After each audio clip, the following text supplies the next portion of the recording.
Irmãos amados, é um privilégio imenso estar com vocês. E a minha oração é que nesta noite Deus, na sua bondade, derrame graça sobre nós e nos edifique pela sua palavra. Hoje eu quero conversar com vocês sobre um livro da Bíblia, um livro poético, mas um livro complexo, que tem uma mensagem extremamente oportuna para o meu e para o seu coração. E a minha oração é que a história deste livro, que a história desse personagem, nos encoraje, nos abençoe, nos fortaleça. Por isso eu quero convidar você para abrir sua Bíblia comigo no livro de Jó, no capítulo 1. Jó, capítulo 1. Nós vamos ler dos versos 6 a 12. Jó, capítulo 1, 6 a 12.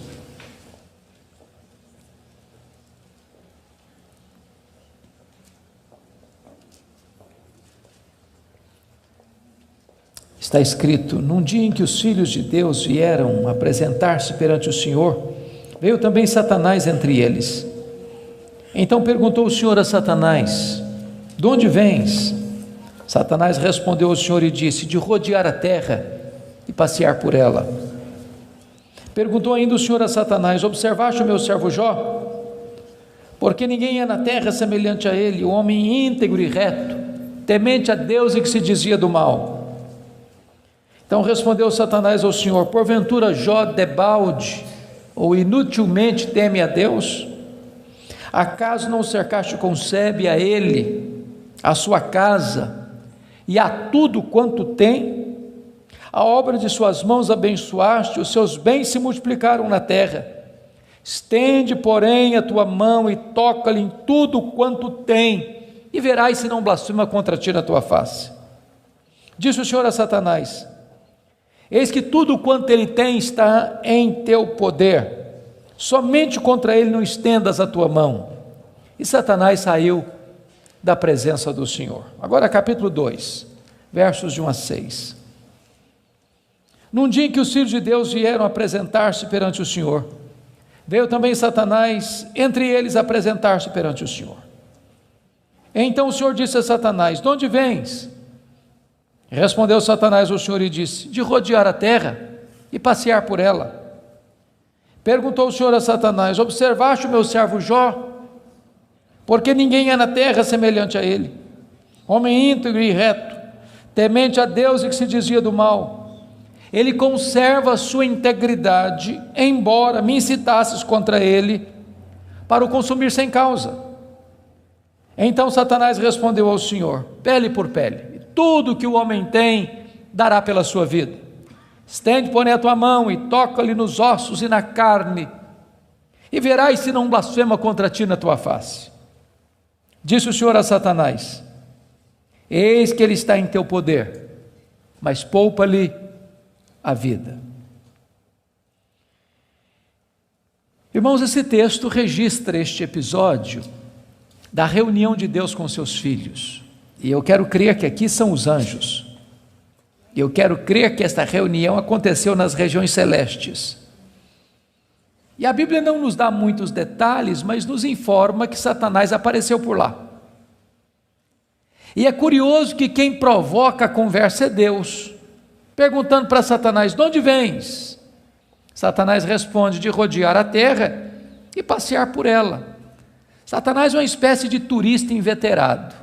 Ele está por aí, está de olho, está antenado, está procurando uma brecha, está procurando alguém para devorar. E Deus cutuca de novo perguntando assim: observaste o meu servo Jó? E Deus dá o currículo de Jó. Não tem ninguém na terra semelhante a ele. Em outras palavras, é o homem mais piedoso dessa geração. Homem íntegro. Íntegro é aquilo que você é com a porta do quarto trancada sem ninguém observando. Homem reto. Reto é aquilo que você é em público e todo mundo está vendo. Homem temente a Deus, princípio da sabedoria. Homem que se desvia do mal, deliberadamente santo. Satanás poderia ter respondido assim: bom, esse eu não conheço ainda não, ando meio ocupado, tenho outras prioridades, quem sabe um dia eu dou uma olhada nele. Mas não foi a resposta de Satanás. Satanás respondeu assim: mas também puderas, desse jeito aí, qualquer um te adora. Tu tens abençoado a vida deste homem, tu tens cercado a casa deste homem com uma grande muralha de proteção, os bens deste homem multiplicam na terra, tudo que esse cara bota a mão vira dinheiro. Desse jeito aí, qualquer um te adora. E Satanás insinua duas coisas aqui. Primeiro, ele insinua que Deus precisa subornar as pessoas com bênçãos para receber delas adoração. Satanás insinua que ninguém adora a Deus por quem Deus é, apenas por aquilo que Deus dá. Satanás insinua que as pessoas só se aproximam de Deus por causa das bênçãos de Deus e não por causa do caráter de Deus. Satanás insinua mais. Ele insinua que Jó não é honesto quando adora a Deus. Ele insinua que Jó descobriu que religião é uma grande sacada, que esse negócio de religião dá lucro, que o vetor que move Jó em direção a Deus é o lucro. Mas se Deus tirar de Jó o que o próprio Deus deu para Jó, esse Jó blasfema, em vez de adorar. A grande pergunta é: o que é que um homem tem? Um homem tem família, um homem tem bens. Satanás diz para Deus: toca no que ele tem, e verás se não blasfema contra ti na tua face. Satanás levanta aqui duas teses. A primeira delas: ninguém ama mais a Deus do que o dinheiro.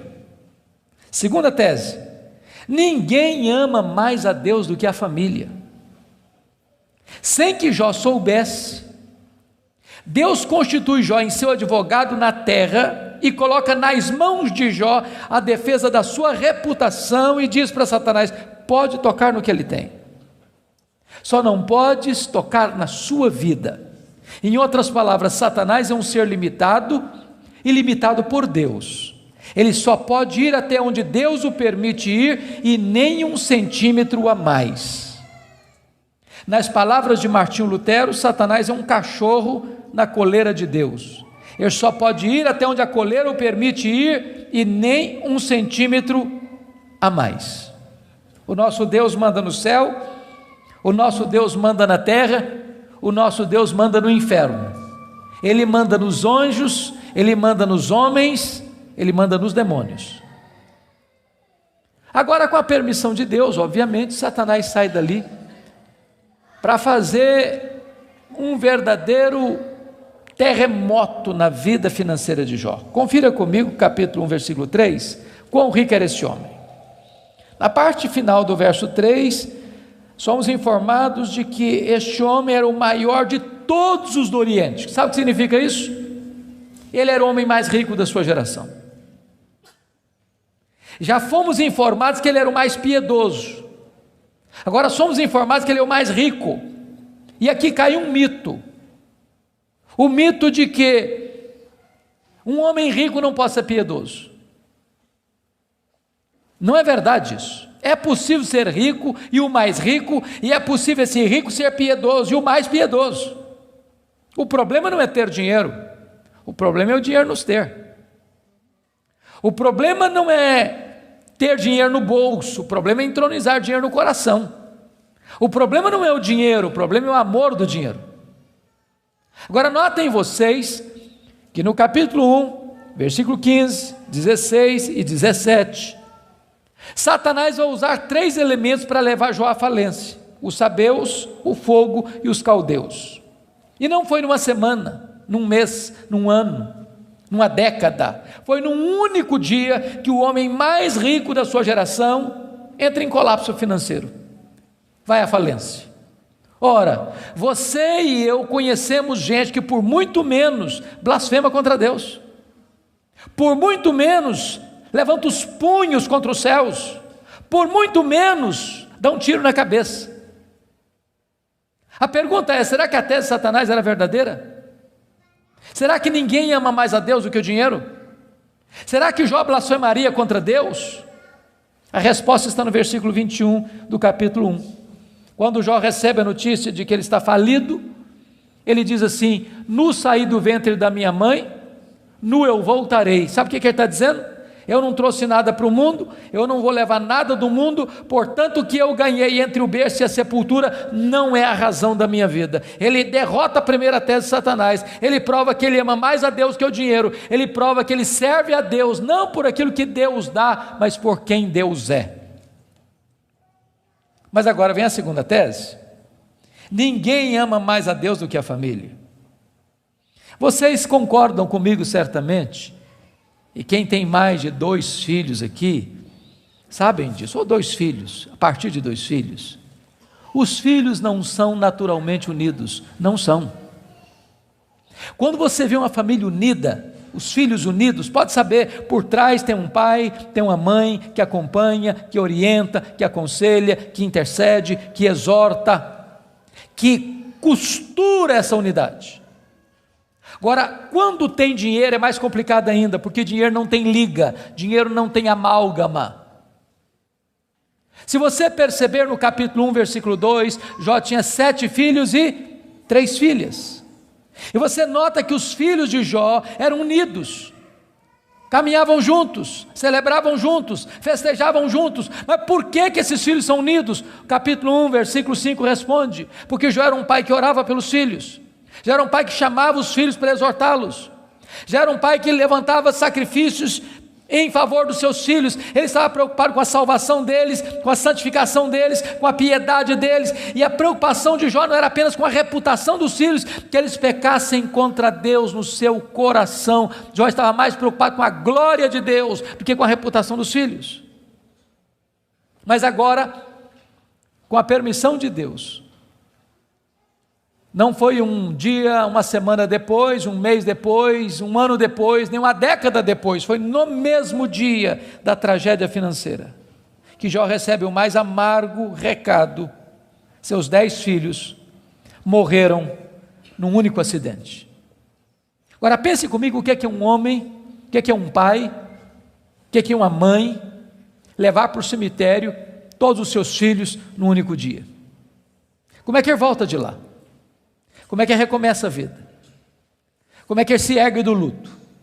Como é que ele escreve dali para frente o seu futuro? Será que Jó blasfemaria contra Deus? Será que de fato ninguém ama mais a Deus do que a família? Será que a tese de Satanás era verdadeira? A resposta está no capítulo 1, versículo 20. Quando Jó recebe a notícia dessa tragédia, diz a Bíblia que ele rasga o seu manto, que ele raspa a cabeça, que ele se prostra, que ele adora, e ele diz: o Senhor Deus deu, o Senhor Deus tomou, bendito seja o nome do Senhor. Ele derrota aqui a segunda tese de Satanás. Ele prova que ele ama mais a Deus do que a família. Ele prova que ele serve a Deus não pela bênção de Deus, mas pelo caráter de Deus, não por aquilo que Deus dá, mas por quem Deus é. Mas aí vem o capítulo 2. E no capítulo 2, mais uma vez os filhos de Deus se reúnem. E eu quero crer que os anjos, eu quero crer que nas regiões celestes. E mais uma vez Satanás aparece por lá. E é curioso que Deus é quem provoca a conversa de novo, perguntando para ele: de onde vens? Satanás responde: de rodear a terra e passear por ela. Sabe o que ele está dizendo? Não mudei minha agenda, estou fazendo o que eu sempre fiz, eu estou por aí, eu estou de olho, estou antenado, estou vivo e ativo no planeta Terra, estou procurando uma brecha, estou procurando alguém para devorar. E Deus cutuca outra vez, perguntando assim: observaste o meu servo Jó? E Deus dá o currículo de Jó sem alterar uma vírgula: não tem ninguém na terra semelhante a ele, homem íntegro, reto, temente a Deus, que se desvia do mal. Me incitasses contra ele sem causa para o destruir, mas ele permanece íntegro. Sabe o que Deus está dizendo? Satanás, suas teses são mentirosas, suas teses são falsas. Jó provou que me ama mais do que o dinheiro, mais do que a família. Jó provou que me ama não por aquilo que eu dou para ele, mas por quem eu sou. Aí Satanás levanta a terceira tese: pele por pele, e tudo que o homem tem dará pela sua vida. Toca-lhe nos ossos, toca-lhe na carne, e verás se não blasfema contra ti na tua face. A terceira tese de Satanás é essa: ninguém ama mais a Deus do que a si mesmo. Sem que Jó soubesse, Deus constitui Jó em seu advogado na terra e coloca nas mãos de Jó a defesa da sua reputação e diz para Satanás: pode tocar nos ossos dele, pode tocar na carne dele, só não podes tirar a vida dele. Satanás é um ser limitado e limitado por Deus. Ele só pode ir até onde Deus o permite ir e nem um centímetro a mais. Mas com a permissão de Deus, Satanás sai dali para colocar uma doença maligna em Jó, ferida do alto da cabeça à planta dos pés. E eu imagino essa cena: Jó está falido, Jó está enlutado, e agora o seu corpo começa a ficar chagado, feridas vão arrebentando por todo o seu corpo fica cheio de pus, sua pele vai ficando necrosada, ele vai ficando mal cheiroso, ele é uma chaga viva, ele é um aborto vivo. E diz a Bíblia que outras bolhas vão se formando, e ele precisa pegar um caco, talvez de telha, para raspar sua pele necrosada. Bolhas vão se formando, e ele tem que morder nessas bolhas para tentar aliviar a sua dor. Ele não consegue comer, ele não consegue dormir, a dor não dá pausa, não dá trégua, e ele vai ficando magro, magérrimo, macérrimo, encarquilhado, de couro furado pelas costelas em ponta, no auge da sua dor, do seu desespero. A sua mulher olha para ele, um espectro humano, uma chaga viva, se revolta contra Deus e diz: ainda conservas a tua integridade, Jó? Amaldiçoa o teu Deus e morre. Deus não é digno de ser adorado no sofrimento, acaba com isso, tenha hombridade e coragem de dar cabo da sua vida. E Jó responde para ela no capítulo 2, verso 10: tu falas como uma louca, nós temos recebido o bem de Deus, não receberíamos também o mal? Em tudo isso, diz o texto, Jó não pecou contra Deus com os seus lábios. Ele derrota aqui a terceira tese de Satanás. Ele provou que amava mais a Deus do que a si mesmo. Ele provou que ele servia a Deus não por aquilo que Deus dá, mas por quem Deus é.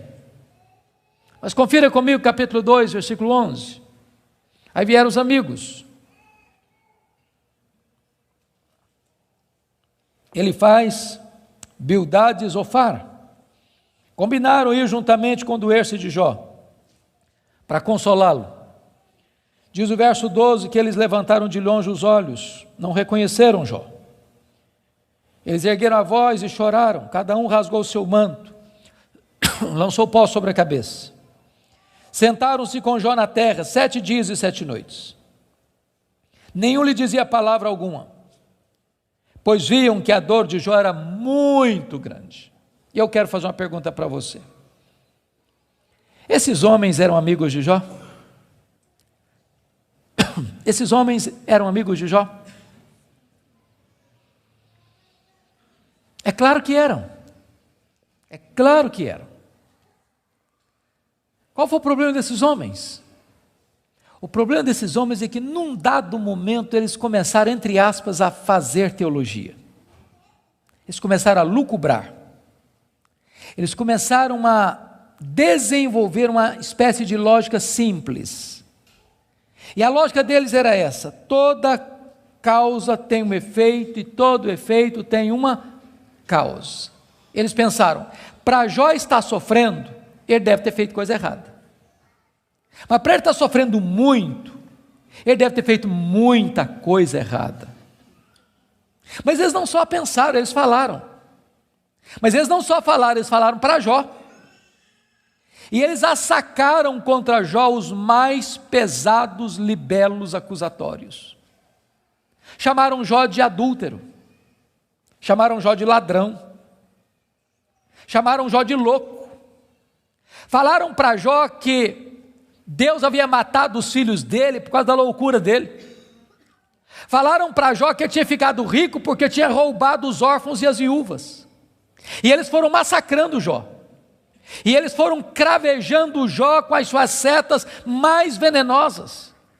E eles foram esmagando Jó com as suas críticas mais desumanas e cruéis. Eles foram passando Jó debaixo do rolo compressor da impiedade. O que é que Jó fez? O que você e eu faríamos? Ele começa a perguntar assim para Deus: por que, meu Deus? Mas por que eu estou sofrendo? Mas por que a minha dor não cessa? Mas por que os meus filhos morreram? Mas por que eu não morri no ventre da minha mãe? Mas por que eu não morri ao nascer?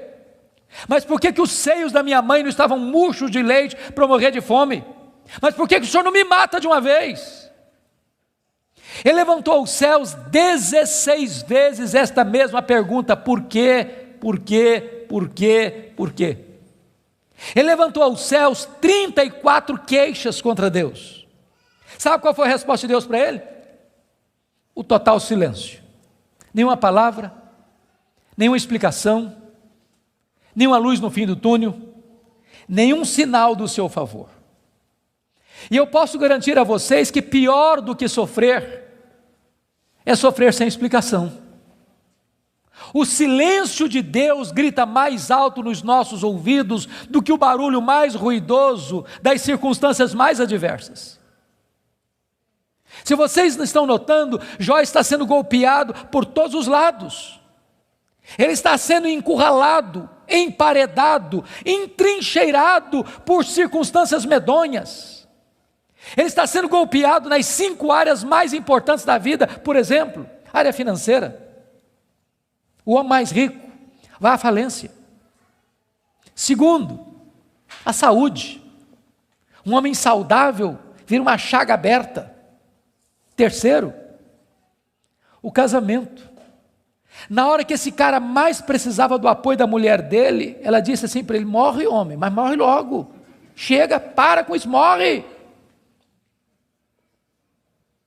Quarta área, os filhos. Irmãos, não é natural pai enterrar filhos. Não é natural. Não é natural. Um dia um médico que acabara de sepultar o seu filho caçula, disse para mim com lágrimas nos olhos: pastor, eu não aceito isso, o meu filho ter furado a fila. Isso não é natural. Quinta área que Jó está sendo golpeado: as amizades. Aqueles que vieram para serem consoladores e aplicarem um azeite terapêutico do refrigério, aplicam-lhe o vinagre das críticas mais amargas. Esse homem está sendo golpeado por todos os lados. Esse homem, na verdade, está no fundo de um poço. Não tem mais nada para perder. Mas quando você está no fundo de um poço, só tem uma direção para olhar: é para cima. É para o alto, é para Deus. E quando ele olhou para cima, ele arranca do peito um brado de esperança e diz assim: mas uma coisa eu sei, é que o meu Redentor vive, e por fim revestir este meu corpo de pele, eu verei o meu Redentor. Quando ele dá esse brado de esperança, daqui a pouco Deus rompe o silêncio, e Deus começa a falar com ele. Mas quando Deus rompe o silêncio, Deus não responde nenhuma das 16 perguntas de Jó. Quando Deus rompe o silêncio, Deus não responde nenhuma das 34 queixas de Jó. Quando Deus rompe o silêncio, Deus faz 70 perguntas para Jó. Todas perguntas retóricas, todas perguntas que não têm uma resposta. Deus pergunta para Jó assim: ô Jó, onde você estava quando eu lançava os fundamentos da terra? Ô Jó, onde você estava quando eu espalhava as estrelas no firmamento? Ô Jó, onde você estava quando eu cercava as águas do mar para elas não invadirem a terra? Ô Jó, me explica aí, onde fica o reservatório do vento? Me explica, Jó, como é que eu formo a geada? E Deus foi abrindo as comportas dos céus e despejando em catadupas, torrentes caudalosas do seu conhecimento, da sua majestade, da sua soberania sobre Jó. E Jó, ao ser esmagado por esta gloriosa revelação de Deus, ele foi se encolhendo, ele foi se encolhendo, ele foi se encolhendo, ele foi se encolhendo. para descobrir as 5 verdades mais sublimes da sua vida, que mudaram a sua história. Verdades essas que, espero em Deus, impactem nesta noite o seu e o meu coração. Que verdades são essas? Vá comigo, por favor, para o capítulo 42 deste mesmo livro.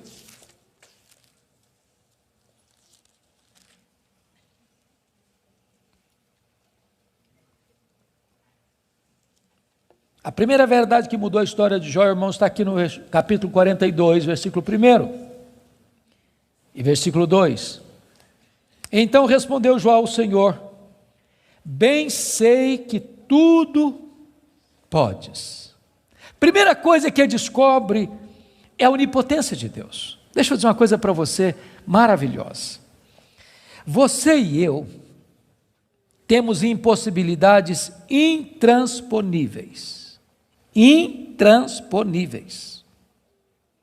Eu gosto muito de ler. Procuro visitar uma livraria pelo menos uma vez por semana, para ver o que está saindo. Você sabe que no Brasil e no mundo, os 2 tipos de livros que mais são publicados, primeiro são livros de autoajuda. Depois, livros que ensinam você a ficar rico rápido. São os livros que mais são publicados. Toda semana tem livro novo nessa área. E esses livros dizem assim para você: você tem a força, você é capaz, você tem o poder, você é um gigante, há poder nas suas palavras, basta você fazer cócega no seu interior e levantar-se-á daí um gigante.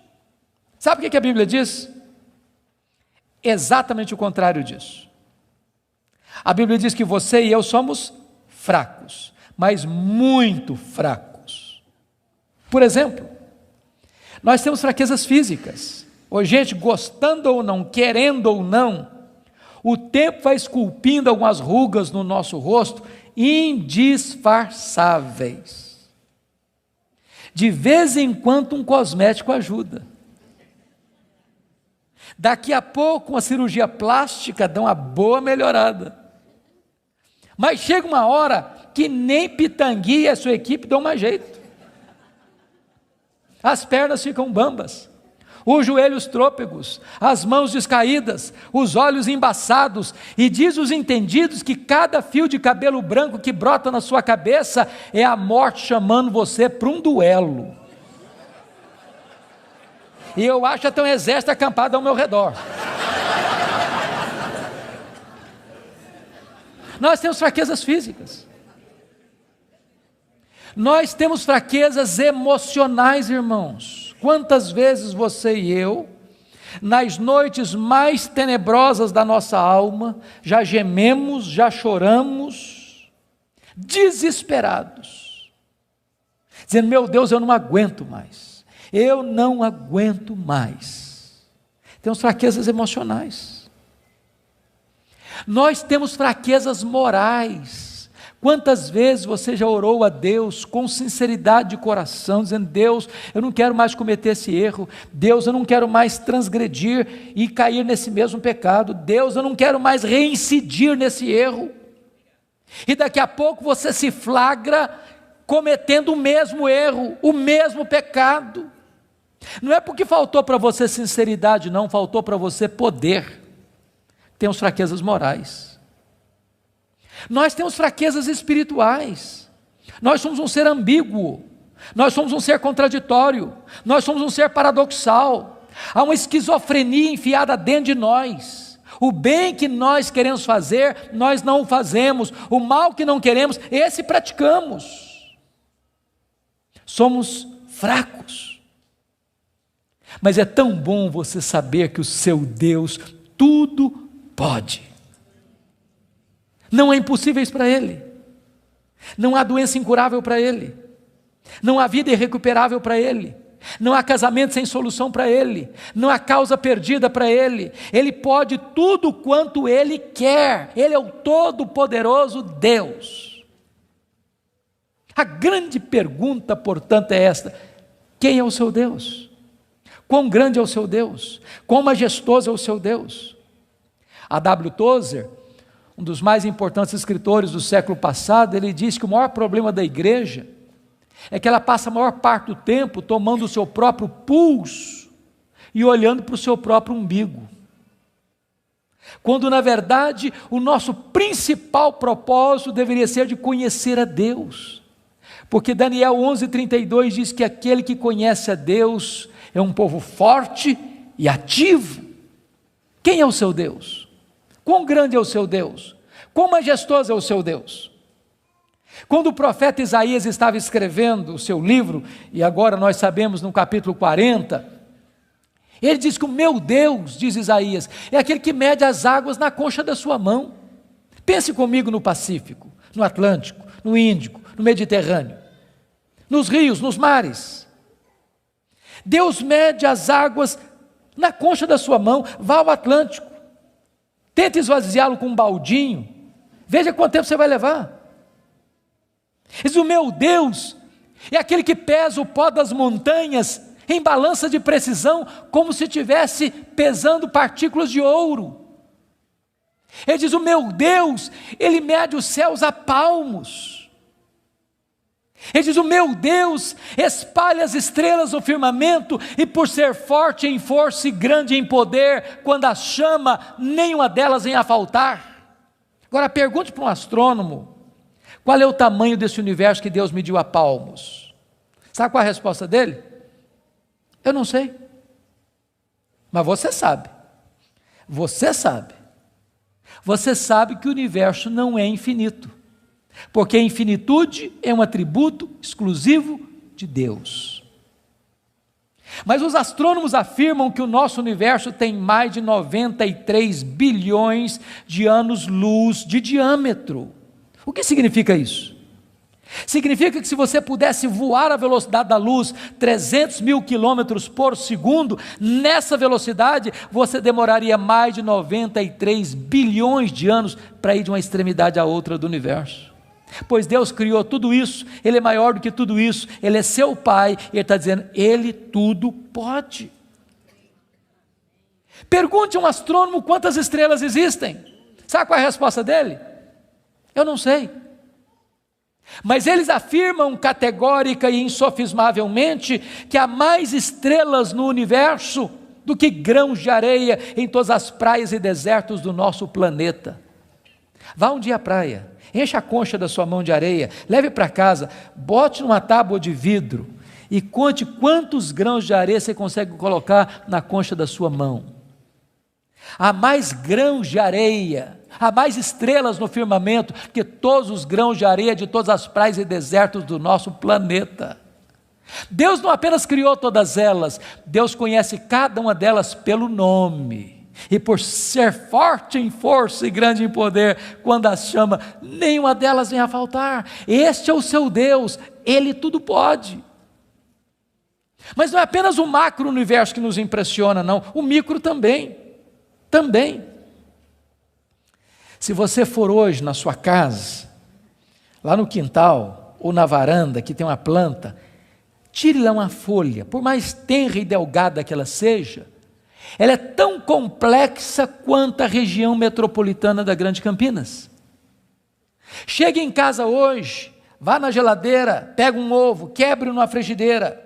Aquela gema é mais complexa do que qualquer máquina que o homem jamais inventou. Dr. John Wilson, que é uma das maiores autoridades em oftalmologia no mundo, disse que há em cada um dos nossos olhos em torno de 2 milhões de fios duplos encapados, e se não for assim haveria um curto-circuito e nós ficaríamos cegos. Dr. Marshall Nirenberg, prêmio Nobel de Biologia, fez uma das mais fantásticas descobertas no século passado. Ele descobriu que nós somos um ser programado geneticamente. Ele descobriu que nós somos um ser computadorizadamente, geneticamente. Ele descobriu que você e eu temos em torno de 60 trilhões de células vivas no nosso corpo. Ele descobriu que em cada uma dessas células nós temos 1,70 m de fita DNA, onde estão gravados e computadorizados todos os nossos dados genéticos, a cor dos nossos olhos, a cor da nossa pele, o nosso temperamento. Se você espichar a fita DNA do seu corpo, você tem 102 trilhões de metros de fita DNA, você tem 102 bilhões de quilômetros de fita DNA no seu corpo. Daria para dar diversas voltas no sistema planetário. Dr. Lowy vai dizer que códigos de vida não se originam espontaneamente. Códigos de vida não se originam de uma explosão de milhões, de uma explosão, a mega explosão cósmica. Códigos de vida não se originam de uma evolução de milhões e milhões de anos. Códigos de vida foram plantados em você pelo Deus Todo-Poderoso, Criador dos céus e da terra. Ele tudo pode. Deixa eu ilustrar isso para você. Um pai caminhava pela rua com seu filho de 4 anos. Eu acho que todos vocês concordam comigo que as crianças parece que fizeram um curso de pós-doutorado em perguntas difíceis. Eu não conheço ninguém que faz pergunta mais complicada do que criança. E o menino voltou para o pai e perguntou assim: papai, qual é o tamanho de Deus? E o pai engasgou, porque não tinha uma resposta pronta para um menino de 4 anos. Permaneceu em silêncio, continuou caminhando. Daqui a pouquinho o pai escuta o ronco das turbinas de um avião supersônico lá nas alturas excelsas e diz: filho, olha para cima. O menino olhou: está vendo aquele avião, filho? Estou vendo, papai, estou vendo. Qual é o tamanho daquele avião, filho? Ah, papai, muito pequeno, estava muito longe.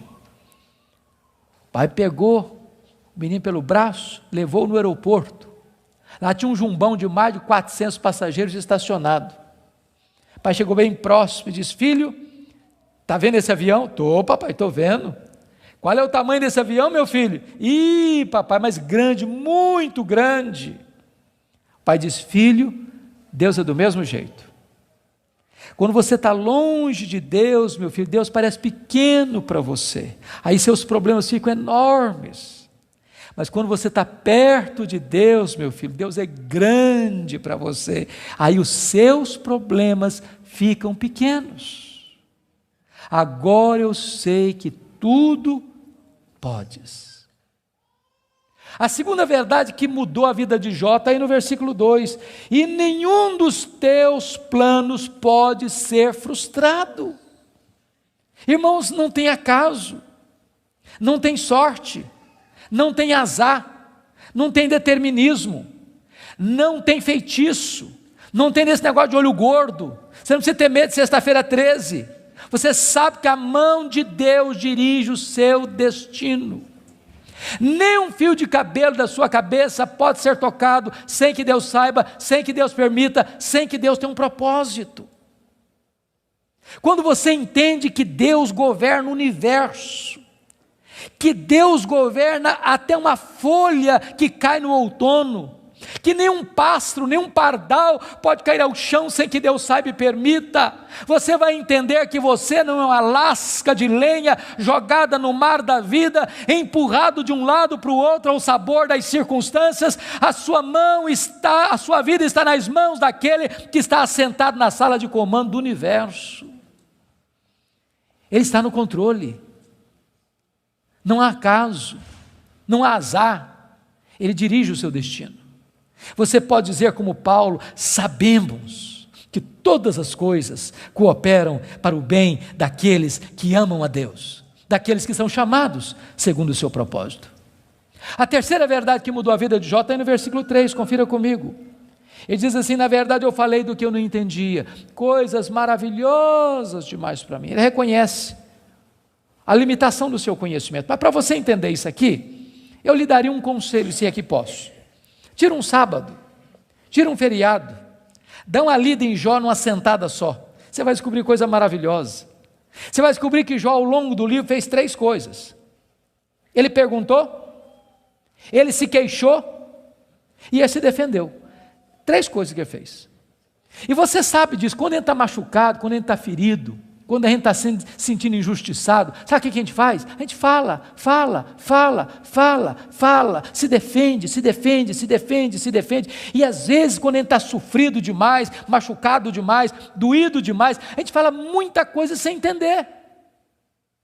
Quando Deus despeja a glória dele em cima de Jó, Jó bota a mão na boca e diz: meu Deus, quanta coisa que eu falei sem entender. Sabe o que eu aprendo com isso? Quando você encontrar alguém que parece sabichão demais, que sabe demais, que fica rotando em cima de você conhecimento demais. Você está perto de uma pessoa que sabe quase nada. Que quem sabe, sabe que não sabe. Quanto mais você sabe que você não sabe, porque o que você não sabe é muito mais do que o que você sabe. Portanto, quem sabe, não estufa o peito, não fica empavonado.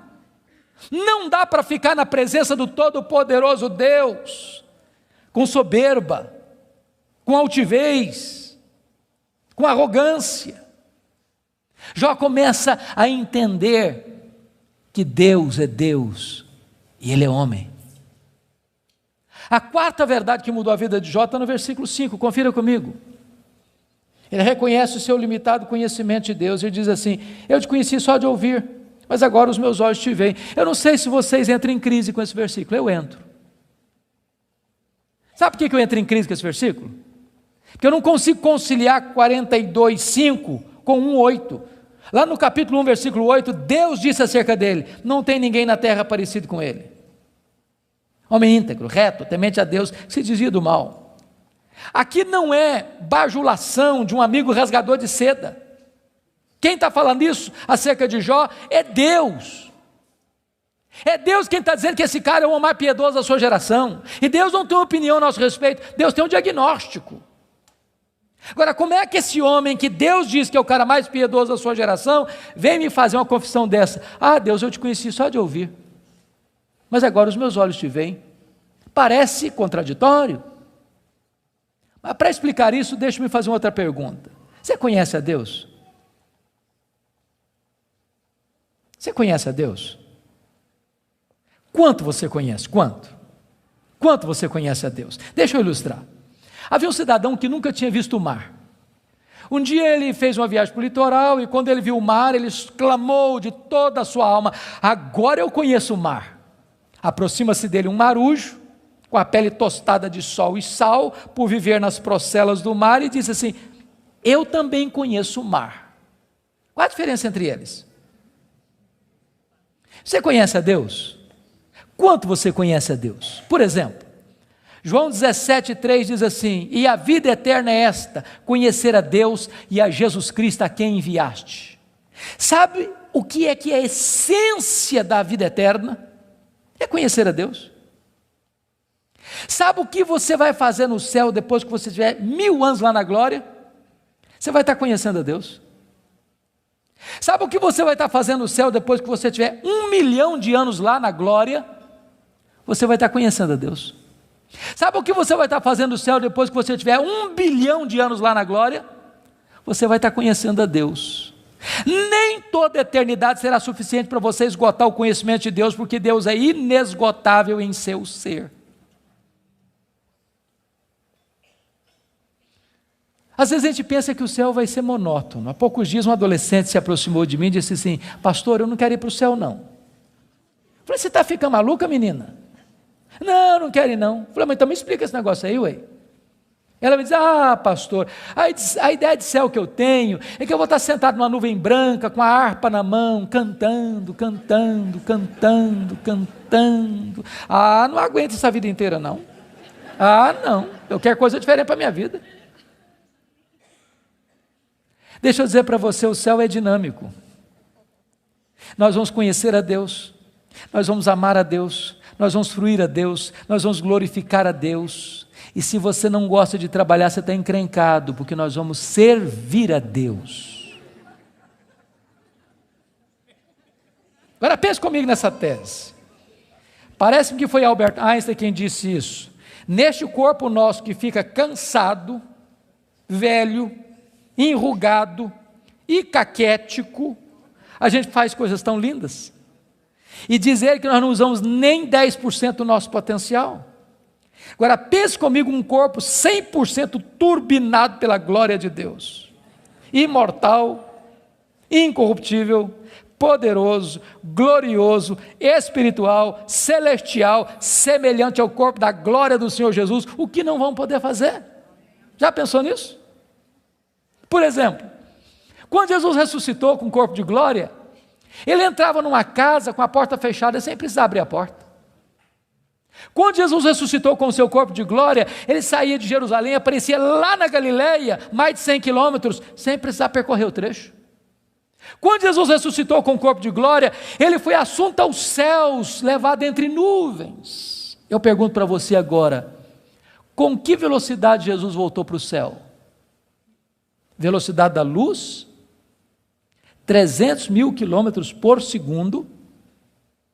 Porque se Jesus voltou na velocidade da luz, 300 mil quilômetros por segundo, depois de 2.000 anos, ele está logo ali na esquina ainda.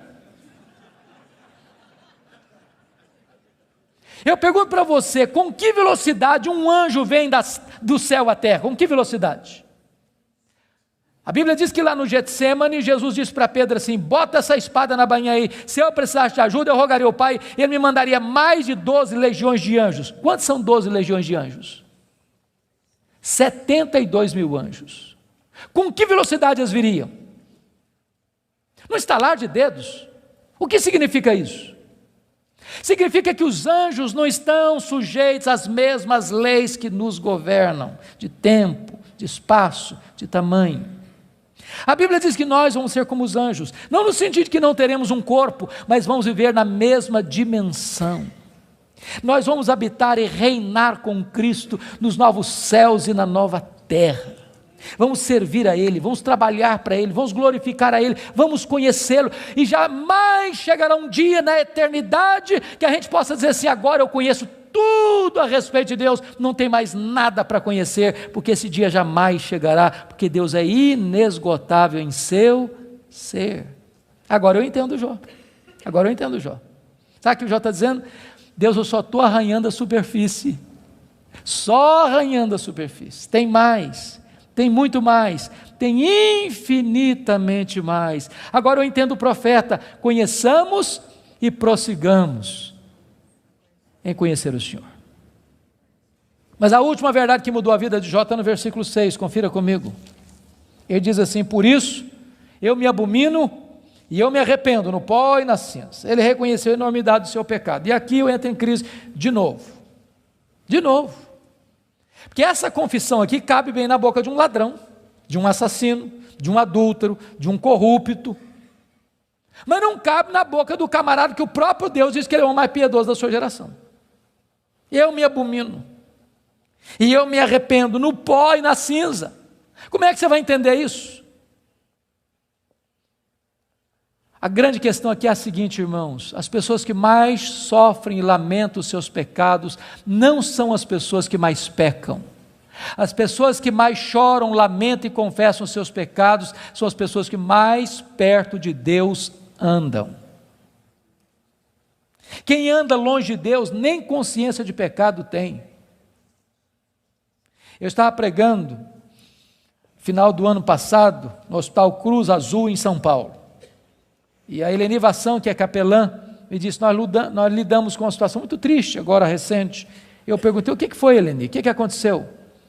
Ela me disse que chega no hospital uma moça, com seus pais, com hemorragia muito severa. E quando o médico foi examinar aquela moça, o médico disse, essa menina acabou de ter um bebê. Essa moça acabou de ter um bebê. E a moça protestou, falou, não, o senhor está enganado, eu não estava grávida não. Os pais disseram, não, essa moça não estava grávida. E o médico radicalizou, pois essa moça acabou de ter um bebê. E a família inteira negou. E o médico radicalizou de novo, tragam-me o bebê, senão eu denuncio o fato à polícia. Daqui meia hora, chegou um bebê, morto, numa caixa de isopor. Helene disse, pastor, nenhum sintoma de culpa, nem nos pais, nem na moça, nenhum sofrimento. Nenhum sofrimento. Há poucos dias em São Paulo eu vi um cidadão que recebeu 3 mil reais para matar uma outra pessoa, pistoleiro de aluguel. Eu nunca tinha visto aquele homem nunca tinha falado mal dele, nunca tinha feito mal para ele. Ele recebeu 3 mil reais, botou no bolso, foi lá, deu 5 tiros na pessoa, matou a pessoa, foi para casa, tomou um banho, jantou e dormiu. Nenhuma culpa. Mas quem anda na presença de Deus, aquele que é santo, santo, santo, não pode se aproximar dele, sem dizer: ai de mim, Senhor, ai de mim, Senhor, eu estou perdido. Não pode se aproximar dele sem dizer: Senhor, eu me abomino no pó e na cinza, eu me arrependo, porque na presença desse Deus até os serafins cobrem o rosto. Então preste bem atenção nisso. Se você encontrar um crente que toda hora que ele falar com você, ele é o herói, ele tem uma história para contar, onde ele está na frente, onde ele sabe mais, onde ele é mais piedoso, onde ele sempre está contando os seus feitos, os seus prodígios, e enaltecendo a si mesmo, e batendo palmas para si mesmo, pode ter certeza, você está perto de alguém que está longe de Deus. Porque é impossível estar na presença de Deus sem dizer: ai de mim, Senhor, ai de mim, Senhor, ai de mim, Senhor. Agora eu não sei se você já parou para perguntar por que Deus restaurou a sorte de Jó, versículo 10, quando ele orava para os seus amigos. Já perguntou isso? Por que Deus restaurou a sorte dele quando ele orava pelos seus amigos? Deixa eu fazer uma perguntinha para você. Alguém já falou mal de você alguma vez? Ou você é um cara tão espiritual que nunca ninguém falou mal de você? O que você sente quando alguém fala mal de você? Você fica feliz? Você dá pulos de alegria? O que vocês acham que Jó sentiu quando os amigos dele falaram assim: você é um ladrão, cara? Ô Jó, você é adúltero. Sabe por que você está rico assim, que você ficou rico, cara? Você roubou as viúvas, roubou os órfãos. Ô Jó, sabe por que você enterrou aqueles meninos? Você é louco, Deus pesou a mão sobre você, porque você é louco, por isso que os meninos morreram, além de enterrar os filhos, ainda recebe a culpa. O que vocês acham que Jó sentiu, irmãos? Sabe o que ele fez? Ele se defendeu, mas quem se defende, sabe o que tem às vezes no coração? Dor, mágoa, ressentimento. Sabe o que Deus está falando para esse homem ser restaurado? Deus está dizendo: meu filho, saia desta arena da autodefesa e entre na brecha da intercessão. Porque enquanto você se defende e tem mágoa, mas você não consegue orar por alguém e ter mágoa desse alguém ao mesmo tempo. Quando você ora por alguém, a oração restaura você e restaura as pessoas pelas quais você ora. Enquanto Jó orava, Deus restaurou a sua sorte. Satanás tentou destruir as 5 áreas da vida de Jó, pois essas mesmas 5 áreas Deus restaurou uma a uma. Primeira área que Deus restaurou, confira comigo, versículo 16, foi a saúde dele. Ele passou a ter mais 140 anos. Viu os filhos dos filhos até a 3ª e 4ª geração. Eu acho que não ficou nem cicatriz, nem sequela. Eu quero dizer para você que Deus está aqui nesta noite, Ele é o mesmo Deus, e Ele pode curar. Ele é o Deus que cura. A segunda área que Deus restaurou, amados irmãos, foi a área financeira. Confira o versículo 12. E é curioso que se você compara 1:3 com 42:12, ele recebeu tudo em dobro. Se já era o mais rico antes, agora ele é duplamente o mais rico. Eu quero dizer para você que Deus está aqui, Ele é o Deus da restituição. A terceira área que Deus restaurou foram os amigos. Confira comigo o versículo 8. E eu acho isso magnífico. Sabe por quê? Porque aqueles homens que cravejaram Jó com as suas críticas, Deus diz para eles assim: pois é, vocês lembram aquele cara que vocês criticaram? Vocês vão ter que ir nele. Vocês vão ter que ir lá nele, para ele orar por vocês. Vocês lembram? Vocês falaram dele? Pois é, aquele cara é mais justo que vocês. Sabe o que Deus está fazendo aqui? Honrando Jó. Honrando Jó. Eu vou dizer uma frase aqui hoje, se vocês guardarem essa frase, eu me dou por satisfeito essa noite. É muito simples, mas é a síntese do que eu estou falando. Cuida da tua piedade, e Deus cuidará da tua reputação. Você não tem que se defender, você tem que orar, porque quando você ora, Deus defende você. Quando você leva Deus a sério, as pessoas que criticaram você vão ter que voltar a você e mudar de opinião a seu respeito. Deus restaurou Jó, Deus restaurou os amigos de Jó. A quarta área que Deus restaurou foi o casamento. Agora pense só um pouquinho comigo, só um pouquinho.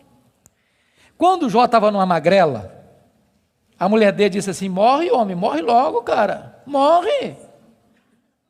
Agora o Jó está curado, cheio da grana, no topo da pirâmide. Se fosse hoje, o que vocês acham que Jó faria?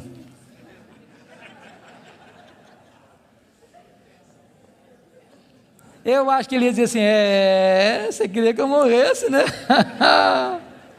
A fila andou, minha filha. Estou noutra. Irmãos queridos, Deus não faz a obra pela metade. Deus curou o coração da mulher dele, Deus curou o coração dele, Deus restaurou o casamento deles. Há poucos dias, chegou uma mulher para mim e disse assim, pastor, eu estou me divorciando. Eu tomei um susto, falei, mas divorciando? Falei, estou me divorciando. E eu perguntei, mas por quê? Ela olhou fundo nos meus olhos e disse, pastor, secou. Está claro? Vou precisar botar a legenda. E eu falei, secou, filha? Secou. Falei, então tem esperança. Mas como tem esperança? Minha filha, você não leu na Bíblia lá que a vara seca de Arão floresceu? Pois Deus faz o que está seco florescer. Ela falou, pastor, o senhor está meio bruto, o senhor não me entende não, o senhor não compreende a minha linguagem, não, eu estou falando do senhor que morreu. Está claro agora? Morreu. Eu falei, morreu, filha? Morreu, sim, senhor. Falei, então tem esperança? Ué, você não já leu na Bíblia que Jesus ressuscita os mortos? Pois Jesus ressuscita esse sentimento que está morto aí, ué. Pastor, o senhor está ficando biruto, o senhor não está me entendendo não, eu estou falando para o senhor que acabou, está claro agora, acabou. Falei, acabou, filha? Ué, então tem esperança? Ué, você não leu na Bíblia lá que Deus chama a existência as coisas que não existem? Deus pode chamar a existência o que não tem aí, ué. Você não vai divorciar essa semana não, nós vamos orar uma semana, daqui a semana você volta aqui. Passou uma semana, ela voltou. Falei, pastor, acabou a vontade de divorciar. Deus está mudando meu coração, estou animado e nós vamos continuar juntos. Deixa eu dizer uma coisa para você, Deus está aqui. E Deus é o Deus que restaura casamentos quebrados. Finalmente, a última área que Deus restaurou, com os filhos. Capítulo 1, versículo 2, quantos filhos Jó tinha? 10 filhos. 42, 13, quantos filhos Jó vai ter agora? Quantos? 10. Aí vocês dizem, bom, então não foi tudo em dobro. Porque se ele tinha 10 e Deus deu tudo em dobro, quanto é que devia ter agora? 20. Então não foi tudo em dobro. Como é que a gente entende isso? Deixa eu dizer uma coisa para você, querido. Quando uma ovelha morre, você perde uma ovelha. Mas quando um filho morre, você não perde um filho. Como aquele pai que voltava do cemitério, e o amigo disse, meus sentimentos, eu soube que o senhor perdeu o seu filho. Eu disse, não, eu não perdi meu filho. Você perde alguém quando você não sabe onde ele está. Eu sei onde está meu filho, eu sei com quem está meu filho está no céu, meu filho está com Jesus, eu não perdi o meu filho. Jó agora tem 10 filhos na terra, Jó agora tem 10 filhos no céu. Deus restaurou completamente.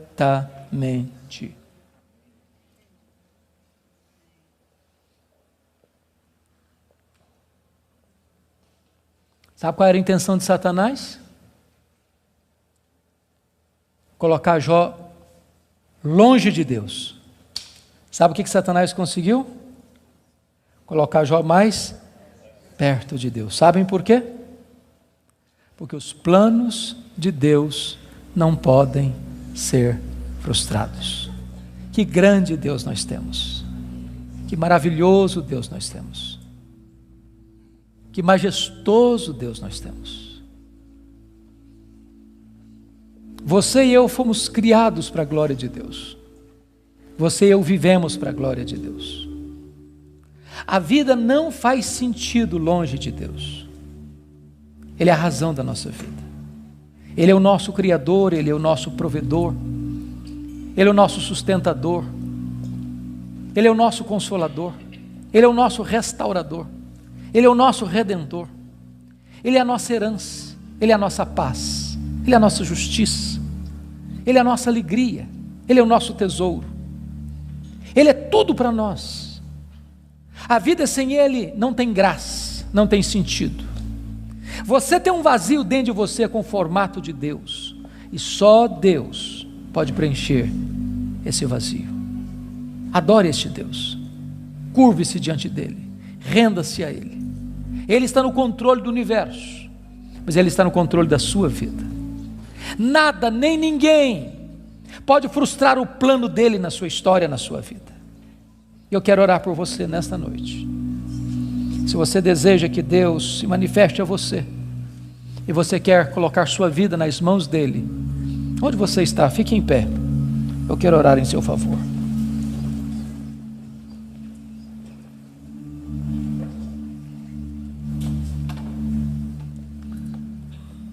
Ó Deus, nós te adoramos nesta noite, porque só Tu és Deus, o Todo-Poderoso Deus, o Deus que não é forjado por mãos humanas, o Deus que não foi criado pela imaginação dos homens, o Deus que é, o Deus eterno, o Deus criador, sustentador da vida, o Deus da nossa salvação. Tu estás aqui neste lugar, ó Deus, e nós te rogamos que Tu sondes os nossos corações, Tu olhes para nós, que Tu nos visites, que Tu nos restaures. E se porventura entrou alguém aqui, Deus, sem Te conhecer como Deus pessoal, que esta seja a noite da reconciliação contigo, a noite da salvação, a noite da restauração. Se alguém entrou aqui, Deus, passando crises na vida financeira, na saúde, no casamento, na relação com os filhos, na relação com os amigos, que essa seja uma noite de cura e de restauração. Se alguém entrou aqui, Deus, cheio de perguntas e de queixas, sem respostas, que nesta noite Tu te reveles a este coração, dando respostas aos céus, que aliviem a alma, que aquietem o coração. Conceda a Tua graça sobre o Teu povo, derrama sobre nós a luz do Teu rosto. Queremos viver para Te conhecer, para Te honrar, para Te exaltar, para nos deleitarmos em Ti, porque Tu és a fonte de todo o nosso prazer. Glória ao Teu nome, pela Tua palavra, glória ao Teu nome, pela Tua igreja, glória ao Teu nome, pelas famílias aqui presentes, glória ao Teu nome, por esse tempo precioso de culto. Nós Te adoramos, na pessoa do Teu Filho, nosso Redentor. Aleluia. Amém.